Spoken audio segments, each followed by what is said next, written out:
Andile, thank you so much for joining us this morning. Now, Andile, you're one of the most optimistic people I've ever come across in the business space.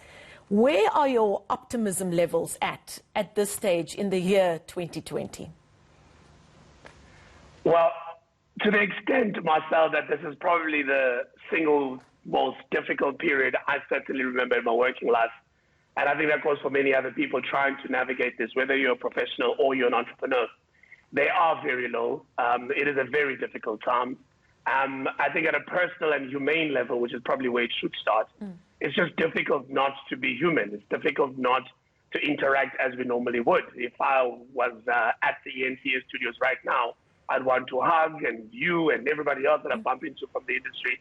Now I can't do that. That in itself just makes it very, very difficult because it calls for a very different behavior to what we are accustomed to or how we were created. Now, you take that and you extend it to businesses, you can only imagine how much needs to change and how much we need to reimagine how we do things, because there are certain things that are going to be with us for a long time, whether we like it or not. And social distancing, for me, is going to be with us for a very long time. For as long as we don't have a vaccine or a cure, there's going to be some level of caution that one will have to practice in order to make sure that we stay as safe as we can. And that just affects small businesses in so many, many ways, not just the obvious industries like hoteling, hospitalities, and restaurants, but even, industries that you wouldn't imagine it would. When you just look at how you normally do things, you realize that actually this thing has quite a big impact on how we do things day to day.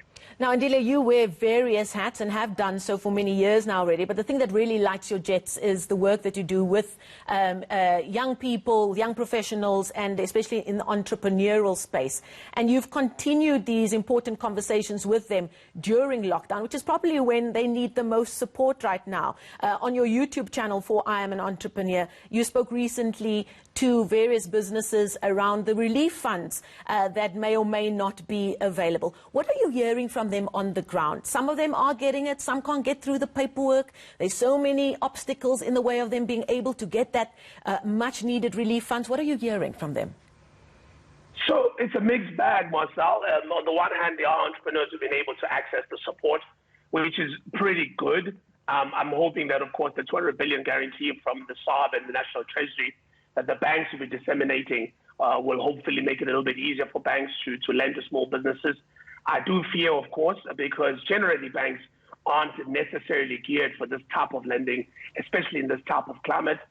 They are deposit-taking institutions, and the way they lend is on the basis of so much, especially security, and of course the most important thing is serviceability.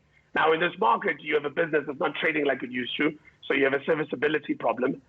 In this market, you have a business that's not collecting as much as it normally does, and therefore you may have a collectability problem. And what I'm hearing on the ground is actually fundamentally those two things. On the one hand, there's a liquidity issue. People are not being able to collect from their clients like they used to. And the simple reason is that their clients are having the same problem they're having. They also can't collect from their own clients. So that makes it difficult, obviously, to pay.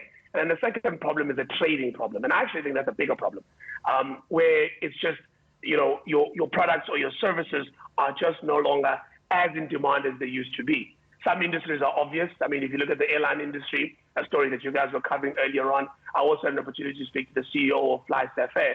And when you hear their story, it's obvious, right? They're not flying. So obviously we're not buying tickets. Obviously they've got no revenue. I mean, you're onto a hiding to nothing at that level, because you don't have the liquidity, you don't have the cash flow to be able to cover your costs, yet your costs are still there. So I don't think that the issues are much different from big business to small business. The issue, of course, at small business level is that you don't have the balance sheet to help you through these times. You don't have the cash in the bank to continue to cover your costs, so you can wait for a time that you can actually operate and be okay. Most big businesses typically do. They've got shareholders, they've got reserves who are able to fund those businesses.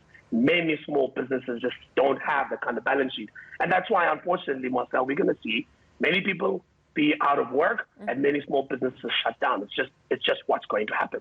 Now, a lot of people have advice during these difficult times. Some would work, some wouldn't. But the word I keep hearing is pivot. There's a need for businesses to be able to pivot. And we're looking at footage from one of your events in Bloemfontein last year, and you're actually wearing a T-shirt that says pivot. What does this mean in a business sense?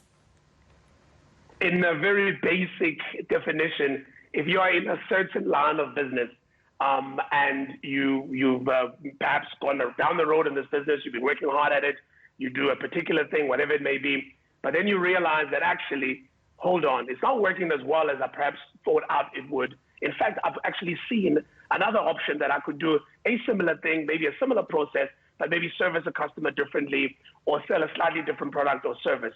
And that's what it really means to not give up and therefore pivot. It means to slightly change direction in order for you to perhaps take advantage of an opportunity you've seen, or at times it can also be just pure survival.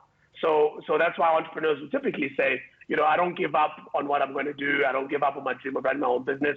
But now I clearly need to pivot, which means I need to slightly alter what it is that I've been doing so that I can, be successful, get a client who can pay for a service, etc. And in these times, you need to do that. You need to make sure that you don't give up. But at the same time as well, Marcel, we also need to be realistic.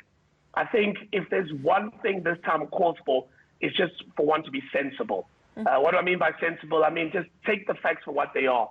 These things are happening around you. You can see that social distancing is going to be around for a long time.